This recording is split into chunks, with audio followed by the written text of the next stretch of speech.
Revisemos un poco el escenario electoral y algunas de las candidaturas. El presidente Daniel Noboa, que busca la reelección, por ahora vive su propia crisis, pues en enero deberá solicitar licencia para participar en la campaña electoral y su mala relación con la vicepresidenta Verónica Abad hace que el encargo se haya convertido en una verdadera preocupación. El binomio de la Revolución Ciudadana también empieza la contienda electoral con algunos tropezones, pues la candidatura de Diego Borja generó divisiones a la interna de sus filas. Y lo mismo, aunque más evidente, ocurre en la izquierda democrática, cuyo candidato a la presidencia, Carlos Rabascal, antes cercano a la Revolución Ciudadana, fue incluso impugnado por una parte de la militancia. Jan Topic, en cambio, esta vez se subió al barco electoral casi al final y ahora auspiciado por el movimiento Suma. Su compañera de fórmula, Michelle Calvache, fue miembro del cuestionado Consejo de Participación Ciudadana. Leonidas Diza finalmente se decidió en participar de la mano del brazo político del movimiento indígena Pachacuti junto a Katiuska Molina, una mujer montuvia poco conocida en la arena política. En estas elecciones también tenemos a un expresidente de la Corte Nacional de Justicia, el más alto órgano de justicia en el país. Democracia Sí candidatizó a Iván Saquicela para la presidencia de la República. El exministro de Gobierno, Henry Cucalón, que por muchos años estuvo afiliado al Partido Social Cristiano, también apuesta a llegar a Carondelet por el movimiento Construye, que auspició en la última campaña a Fernando Villavicencio. Así también, quien hasta hace poco ejercía como presidente del Legislativo, Henry Kronfle, busca captar el voto de quienes ven en el Partido Social Cristiano una opción. Y hay otros candidatos que, según las encuestas, tienen números muy bajos. Entre ellos, Jorge Escala, Pedro Granja, Juan Iván Cueva, que va acompañado de una figura ya conocida en la política como es Cristina Reyes. Además, a estos candidatos se suma Víctor Arauz, Jimmy Jairala, Andrea González, Francesco Tabaqui y Luis Felipe Tillería. Estos son los candidatos que las organizaciones políticas le proponen al Ecuador. Vamos contigo, Andrés. Y para el desarrollo de este segundo segmento de Hora 25 nos acompaña en el estudio Pedro Donoso, él es director de ICARE. Y también está con nosotros Gabriela Guerrero, directora de Política. Les hemos pedido esta noche que nos acompañen, que nos visiten para analizar desde la óptica de consultores políticos, de politólogos, lo que sucede en el tablero electoral. Y quizás una vez que Belén nos ha dado algunos datos de los candidatos, uno podría decir que el candidato que más éxito tenga o que podría tener es aquel que más se distancia de la política. Pedro, buenas noches. Gracias, buenas noches por la invitación. Encantado de estar con Gabriela. Creo que es súper importante además de analizar que el Ecuador tiene una informalidad tal que nosotros estamos hablando de candidatos sin que esos candidatos estén firmes en la papeleta, cierto, ¿no? Es decir, claro, de acuerdo al Consejo Nacional Electoral, el 30 de diciembre sabremos a qué papeleta nos vamos a enfrentar. Podrán haber impugnaciones, en fin, claro. Exactamente. No, claro. Pero además lo interesante es que estos candidatos ya empezaron a hacer campaña hace 2 o 3 meses, lo cual demuestra, digamos, que el Ecuador vive una parte de la formalidad de las campañas y una parte de la informalidad de las campañas, ¿no? Ahora, y también es súper interesante esto, el Ecuador sigue siendo este país gatopardista en donde los temas que se debatieron en el 2023 son los mismos que estamos debatiendo ahora. Crisis energética, violencia, crisis económica, es decir, no cambió absolutamente nada de lo que finalmente, ¿no es cierto?, estuvimos discutiendo en el 2023. Cambió todo para que no cambie nada, digamos, ¿no? Creo que ese, digamos, será como la clave al entender que los fenómenos que sucedieron en el 2023 podrían replicarse, digamos, en el 2025. Pero distanciándose lo máximo de la política, pues. Sí, intentando hacerlo, ¿no es cierto? Pero creo que ese no es el problema de un poco las candidaturas y si nosotros regresamos a ver y planteamos la hipótesis de que se repetirán finalmente los mismos discursos y por eso los mismos errores, ¿no es cierto? Quizás podamos ver que el mayor error que podrían tener las candidaturas es la falta de identidad, ¿no? Desde ICARE nosotros trabajamos mucho en reflexionar la identidad conceptual, política, de las causas, de las propuestas, de las campañas de los candidatos. Claro, y vemos finalmente varios candidatos con una incapacidad de construir una identidad propia y que, digamos, se entregarán a los brazos del TikTok, digamos, para lograr algo. Sin duda. Entonces uno dice la ideología está distante, no estamos presentes con la ideología. Es esto que acaba de señalar Pedro, el tener esta especie de farándula política, por favor. Creo que nos hemos dado cuenta que las redes sociales terminan siendo entonces el factor fundamental. Hablábamos hace un momento de esta desconexión justamente que existe entre la ciudadanía y los candidatos, y las redes sociales han sido el mecanismo entonces para tratar de recuperar esa confianza. Mal hecha, ¿no? Porque entonces pensemos inclusive qué hacen las redes sociales. Es un momento de ocio, no es un momento de entender o de reflexionar. Claro, no. Entonces aquí perdemos aún más la identidad del candidato que nos decía Pedro hace un momento, donde salimos de esta línea de la ridiculización de lo que podemos hacer. Y ahí es donde nos cuestionamos, ¿realmente queremos que este personaje termine siendo nuestro presidente? Inclusive ahí es la oportunidad de ver hacia dónde va el país un poco, ¿no? Porque no nos hablan de propuestas, son cosas sin contenido. No, hay cosas absurdas. El exalcalde de Quito, Yunda, ladraba y esa era su propuesta, no tiene sentido. Y le fue bastante bien, y si ganó, se da pues cuenta. esa es la cosa. Porque creo que ahí el candidato tiene que ver inclusive si es que encaja el personaje con lo que está haciendo. Creo que si lo mismo habría hecho en este entonces, por ejemplo, Pedro José, no le habría ido de la misma forma. Entonces, importa mucho en el uso de las redes sociales que haya un empate con el personaje para que se logre recuperar esa confianza. Eso de la representación es fundamental, más que nada en la legislatura. O sea, uno vota para que nos represente en las acciones, en las definiciones políticas. Pero hay un momento en que se produce un corte y hay una distancia enorme entre quienes votamos y quienes nos representan. Claro, es que una cosa finalmente es llegar y otra cosa es quedarse y gobernar finalmente, ¿no? Y eso tiene un montón de aristas para discutir. Es decir, nosotros hablamos de alianzas en este país y esa es la tragicomedia del Ecuador. Hablamos de alianzas de este país en época electoral, no hablamos en época de gobernabilidad. Es una locura que las izquierdas se sienten, ¿no es cierto?, solo con miras finalmente a ir a la papeleta. Las alianzas tienen que ser para la lógica de la gobernabilidad, ¿no es cierto? Este gran acuerdo nacional, quizás que hablaba Francis antes, que yo lo veo casi imposible en el Ecuador. Y digamos, para mí un factor que es fundamental es, otra vez, la incapacidad de la construcción de la identidad de la ecuatorianeidad, digamos, ¿no? De la identidad ecuatoriana. Es decir, es muy complejo ahorita determinar cuál es el pegamento social entre una mujer shuar y un hombre esmeraldeño, por ejemplo, ¿no? Es decir, no hay esta lógica de una lógica identitaria. Es muy difícil que nosotros... Bueno, pero ese es el Ecuador, ese es nuestro país. No, claro, es que digamos el problema no está en la diversidad, el problema está en que no encontramos, ¿no es cierto?, estos pegamentos sociales que nos identifiquen y que construyan o la capacidad de llegar a acuerdos, sentarnos a hablar, etcétera, etcétera, etcétera. Porque somos un país parcelizado, además. Somos un país que además, por ejemplo, acostumbramos mucho a criticar a la clase política. Yo ahí defiendo, digamos, que no es solo la clase política el origen de los males, ¿no? Yo siempre repito esto, es, digamos, una incapacidad de todo tipo de élite en el Ecuador, ¿no es cierto?, de proponer, porque además tenemos élites monotemáticas, ¿no? Es decir, los sindicatos solo quieren hablar de un tema, los gremios solo quieren hablar de un tema, la clase política solo quiere hablar de un tema, es decir, no entendemos, ¿no es cierto?, la necesidad de diversificar finalmente las causas y diversificar los discursos. Hay un momento fundamental, quiero que se detenga porque creo que es pertinente y es la segunda vuelta. Porque este momento estamos, digamos, en la previa, en las preliminares. La segunda vuelta, Pedro. 5 meses, digamos, 4 meses que faltan es muchísimo tiempo para nosotros determinar qué es lo que puede suceder. Yo sé, no vamos a saber quién va a estar, en fin, pero de acuerdo. Ahí podrían haber acuerdos, alianzas, ¿qué ocurriría? Que finalmente terminan siendo y son alianzas para llegar otra vez y no para sostenerse. Ya. Pero a lo que me refiero, más allá de quién pueda llegar o no, la segunda vuelta sigue siendo un enigma porque en el Ecuador tenemos que poner sobre la mesa el elemento de la violencia. Ajá. La violencia fue el gran elector del 2023, ¿no es cierto? La violencia fue el que determinó cómo terminó, digamos, esa elección. Y yo creo que, dadas las circunstancias, no creo que haya cambiado mucho. ¿Se va a repetir? Yo creería como hipótesis. Pero ahí los apagones, otro ingrediente. Sí. Es que finalmente los apagones estaban vivos en el 2023, claro, ¿no? Es decir, por eso digo, cambió todo para que no cambie nada en el Ecuador. Los mismos temas estamos discutiendo. Por ejemplo, algo que nos interesa muchísimo a nosotros de analizar es el pesimismo, ¿no? Informe Confidencial, en una encuesta reciente, hablaba de que un 63% de ecuatorianos y ecuatorianas se sienten pesimistas del presente. Las cifras terribles que están, digamos, determinando ahorita quien se atreve a dar cifras, por ejemplo, esta iniciativa Guayaquil Cómo Vamos habla de un 45% de guayaquileños no confía en su vecino. La confianza interpersonal, que es tan grave, ¿no? 41,000 jóvenes del 2023 migraron para no volver, publicado a Vistazo. 46% de adultos mayores en el Ecuador no tienen con qué sostenerse, lo publicaba la OIT. Es decir, la crisis está presente. Bueno, si hay ese escenario que acaba de pintar Pedro, uno diría, el pueblo va a las urnas y dice que esto se vaya al diablo, para usar una expresión coloquial. Y es interesante porque si se dan cuenta, el voto finalmente se decide el día en el que vamos a las urnas. Ya. es muy visible, ¿no es cierto?, ver estas bocas de urnas que se empiezan a surgir, pero la verdad es que nosotros decidimos al momento de estar al frente, inclusive porque a veces nos da miedo o vergüenza admitir por quién vamos a votar. Entonces es bien interesante cómo al final esa decisión la tomamos ese día específicamente.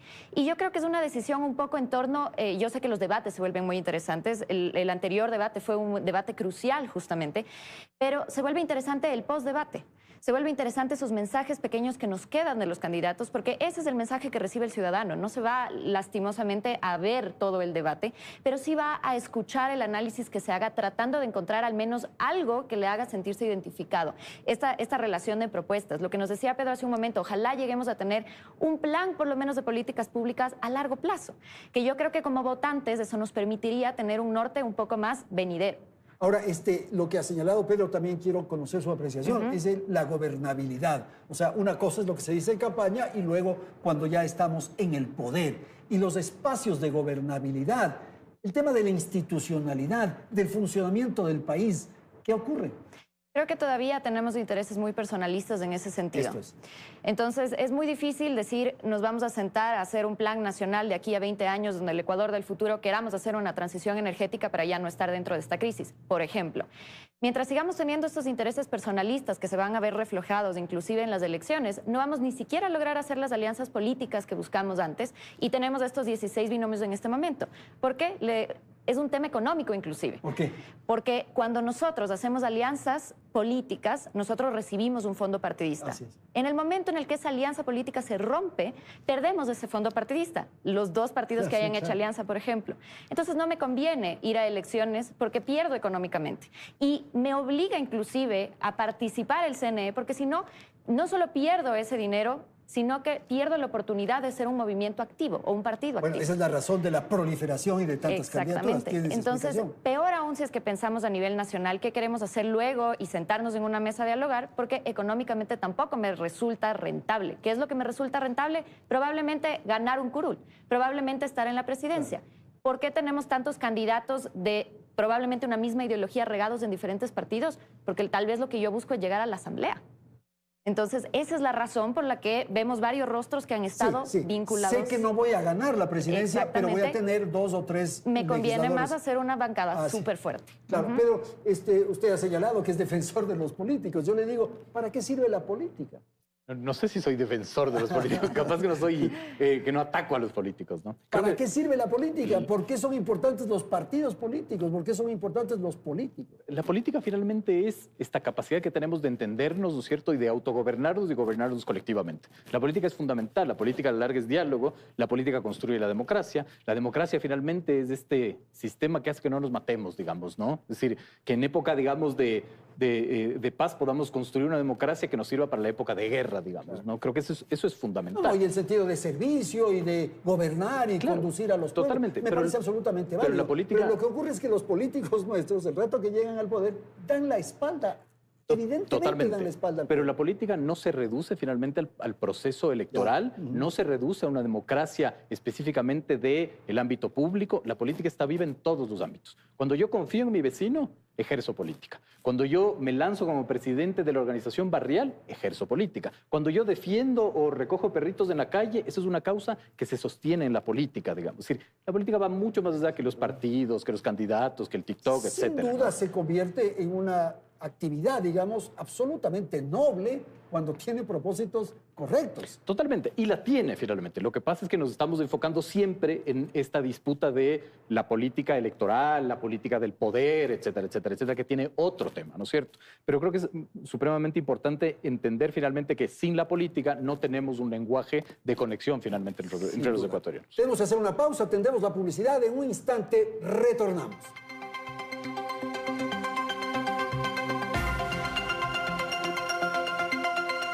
Seguimos entonces en hora 25, el tablero electoral con miras a febrero del 25. Gabriela, la sensación de que la democracia está agotada, está desgastada, no responde, no me resuelve los problemas, yo ya no confío en la democracia. Creo que ahí tenemos un punto crucial que es no sé si es que realmente entendemos qué es la democracia en este momento, ¿no? Tiene mucho que ver con esta parte de la cultura política, que también la hemos dejado de lado, pero es interesante. Hay datos, por ejemplo, del mismo Latinobarómetro que nos explica 2018, la democracia o la visión de democracia en Ecuador era de más o menos un 38%. Llega el 2021 y esto baja completamente casi a un 25%, mientras en otras partes de la región había incrementado. Tiene mucho que ver con la situación política. Probablemente donde tenemos épocas de crisis, esta parte democrática, este sentimiento de que funciona o no funciona la democracia va a ser mucho menor. Que cuando logramos ver que tenemos este alce, ¿no es cierto?, va a incrementar. ¿Cuándo nos suele pasar esto? En estos periodos de luna de miel que llamamos los politólogos. Cuando tenemos la esperanza de que venga este Mesías Salvador a resolvernos los problemas. Entonces, no sé si es que entendemos muy bien qué es la democracia, pero sí sentimos que pueden mejorar las situaciones si es que tenemos alguien que nos dice, este va a ser la planificación que tengamos. ¿Podemos mejorar la democracia? Sí, por cierto. Pero necesitamos una planificación y que nos expliquen hacia dónde va el país. Y claro, vamos a las urnas, gana el presidente que toque y hay una sensación de esperanza, de anhelo, de búsqueda de mejores condiciones. Pasan los 100 días y la luna de miel que decía Gabriela y se acabó todo. Claro, evidentemente, digamos, porque hay un desgaste en el poder, pero además porque también suceden cosas que no necesariamente el poder puede controlar, ¿no? Es decir, el mundo se divide en dos, lo que uno puede controlar y lo que no puede controlar, ¿no?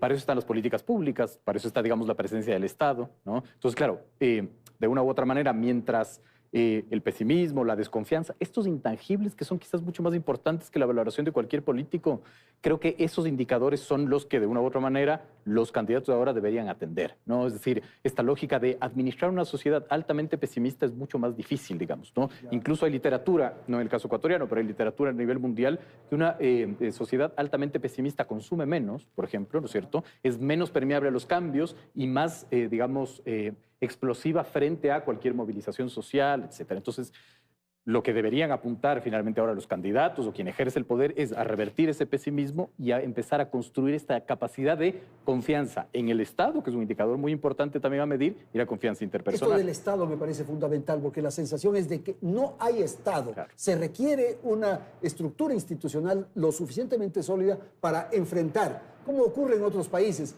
No importa quién sea el presidente porque el país camina por su cuenta. Pero además hablemos de la confianza en el Estado, que es fundamental, independientemente de que creamos que tiene que haber más o menos de Estado. El Estado está para administrar las tensiones sociales. Por cierto. ¿No es cierto? Es decir, si yo no confío en el Estado, y hay, por ejemplo, la última cifra de perfiles de opinión, me parece que es de agosto, decía que la baja credibilidad en el Estado, ¿no es cierto?, estaba más o menos en menos del 40%. Cuando confías menos en el Estado, los problemas interpersonales se arreglan entre las personas y la violencia es la respuesta. Claro. Cuando yo no confío en el juez al cual yo puedo presentar la denuncia, el policía que me pueda administrar o ayudarme a administrar la atención social, por eso es tan importante el Estado finalmente, ¿no? Para ser esta válvula de escape que nos ayude a administrar estas tensiones sociales. Ok, ¿cuánto pesa la ideología? Algo que tratamos ya en el segmento anterior con los encuestadores. Digo la ideología porque en una definición como la actual, ¿qué pesa ser de izquierda? ¿Qué pesa ser de derecha? ¿De qué manera el progresismo, el radicalismo? ¿Qué pesa eso en las definiciones? Yo creo que sigue siendo la parte ideológica muy importante porque finalmente es lo que va a dirigir, ¿no es cierto?, hacia dónde va una organización. Pero perdón que me interrumpa, Gabriela. Si yo tengo un problema con estas bandas criminales que están operando en el país, a mí me da igual que me resuelva esto el de izquierda o el de derecha, que alguien me resuelva. Por supuesto. ¿Qué se ha perdido un poco ahí? Lo que pasa es que hoy en día tenemos muchos proyectos que ya sobrepasan si es que soy de derecha o soy de izquierda. El tema de la seguridad, no vamos a decirlo, lo va a tener, por ejemplo, solamente la persona que esté en función a la derecha, sería absurdo. Sí, entonces son ciertos temas que ya tienen que ir de lleno, independientemente de cuál sea mi posición ideológica. ¿Qué es lo que ha pasado? Que sí hay proyectos específicos que deberían tener las izquierdas o las derechas y esas son las que se han ido dejando de lado. Inclusive vemos que ahora tenemos candidatos, ¿no es cierto?, que ideológicamente son de izquierda y pertenecen ahorita a un partido de derecha y están ahí participando. Entonces es interesante porque al final eso es lo que se ha perdido y eso es lo que hace parte de la pérdida de identidad que siente la ciudadanía con la política propia.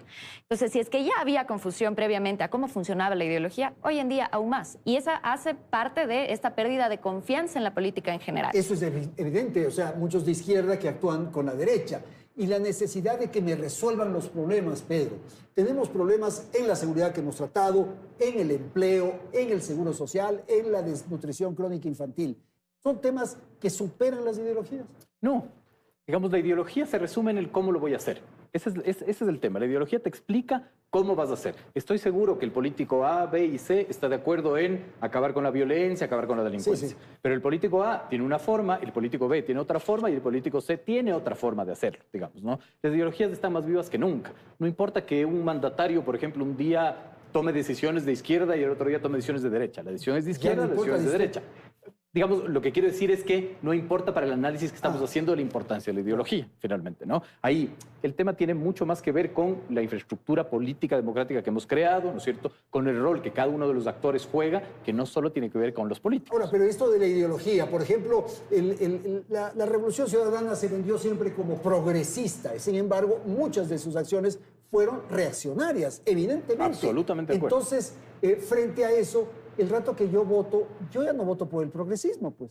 Voto por las sensaciones, por los colores, por el liderazgo, por esas cosas. Hay varios elementos ahí, ¿no es cierto? El primero, Mario Riorda, que es consultor político argentino, dice: las elecciones en Latinoamérica son referéndums emocionales, ¿no? Es decir, ¿quién conecta con la población? Pero la población tampoco es tonta, digamos, ¿no? Es decir, si yo te planteo una solución que suena bastante inverosímil, ¿no es cierto?, la gente no se lo traga. Ahora, viene ahí otro problema, que es muchas veces, como la ciencia por naturaleza es contraintuitiva, es decir, porque lo técnico es contraintuitivo, es más fácil creer en un candidato que me propone algo que se resuelve con lo que en criminología mediática se llama la causalidad mágica, ¿no? Que yo hago así y se acaba todo. Ve, traigo la base de Manta, se acaba la violencia, ¿no? Qué sé yo, subo el bono, se acaba la pobreza, ¿no? Traigo inversión extranjera, se acaba el desempleo, ¿no? Entonces, muchas veces ahí es cuando necesitamos a otros elementos de la democracia para que, por ejemplo, la academia haga un fact-chequeo de esto, ¿no? Los propios partidos políticos determinen si eso es real o no es real. Los gremios impongan, digamos, condiciones de conocimiento, de concepto para que marquen la cancha conceptual.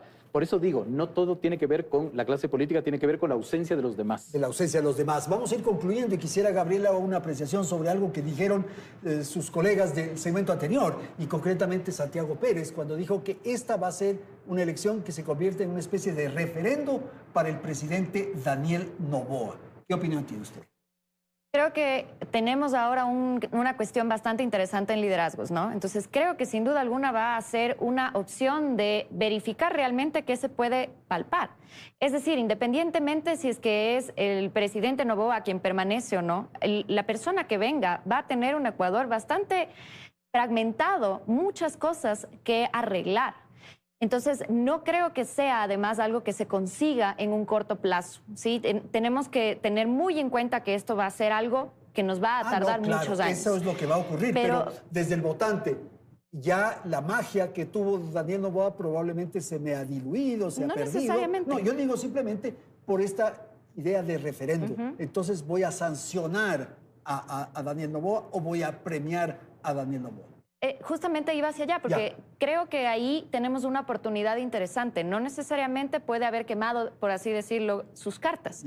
Puede ser una oportunidad inclusive para ahora mostrar esa gestión, ¿no es cierto?, ya con más tiempo y a largo plazo.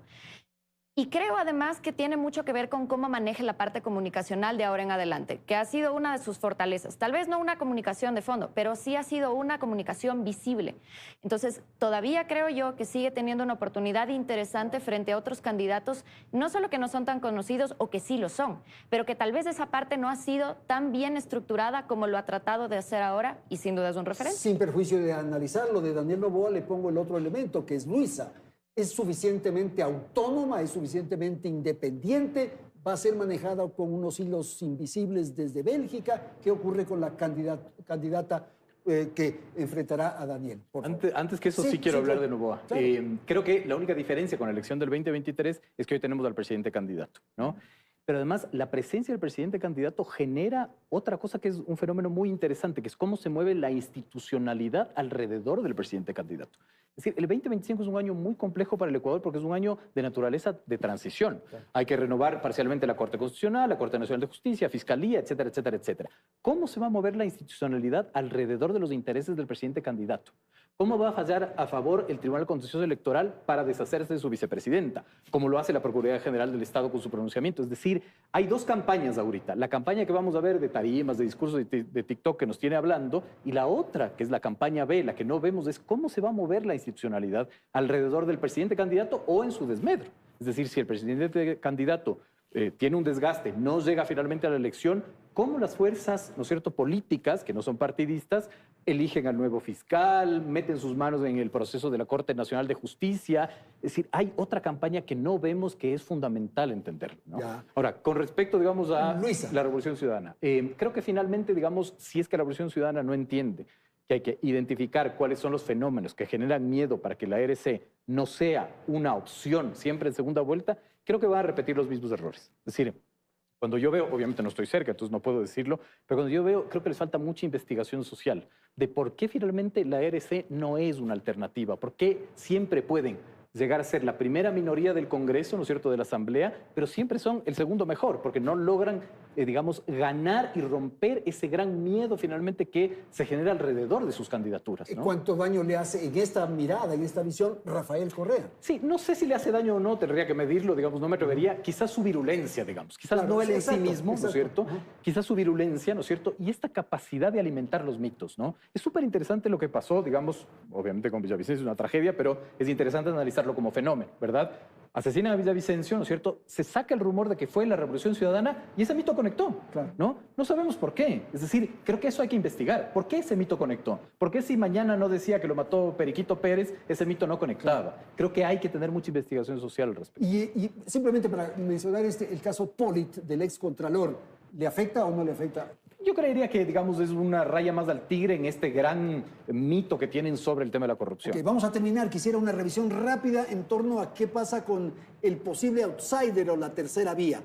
Por favor, Gabriel. No sé si es que en esta ocasión tengamos realmente un outsider. Creo que tenemos más bien ya figuras un poco más sentadas y más bien esas figuras son las que tienen que empezar a desenvolverse, ¿no? Veamos si es que hay una propuesta real, porque ya los conocemos. Entonces ahora lo que nos sorprenderá, digo yo, como ciudadanos, es la capacidad de accionar en el poco tiempo. Esa es mi opinión. Sin duda, porque ya son toros jugados, como se dice habitualmente. Entonces, el clásico outsider no creo que vayamos a tener. No creo que tengamos esa sorpresa. Sí. La tercera vía o algo que no sea ni Noboa ni Correa. Yo tengo estas discusiones de si ser outsider es una identidad o una característica. Yo creo que es una característica. Y en el Ecuador, ¿no es cierto?, en donde todo puede suceder, tú puedes construirte esa carrera de outsider siendo finalmente, ¿no es cierto?, un clásico político. Así. Noboa, digamos, el manual de la vieja política te diría, en el Ecuador nunca puede ganar un banquero. Ganó Lasso. En el manual de la política te diría, no puede ganar un multimillonario hijo de un político. Sí. Lo ganó. Es decir, el outsider se construye más en la lógica de la característica que en la identidad, digamos, ¿no? Muchísimas gracias por haber participado esta noche aquí en el estudio de Teleamazonas sobre lo que ocurre en este momento del Ecuador con miras a las elecciones de febrero del próximo año. Los candidatos, las propuestas, la ideología, los medios, en fin, lo que ustedes acaban de escuchar en el transcurso de hora 25. Gracias, felicidades, hasta la próxima semana.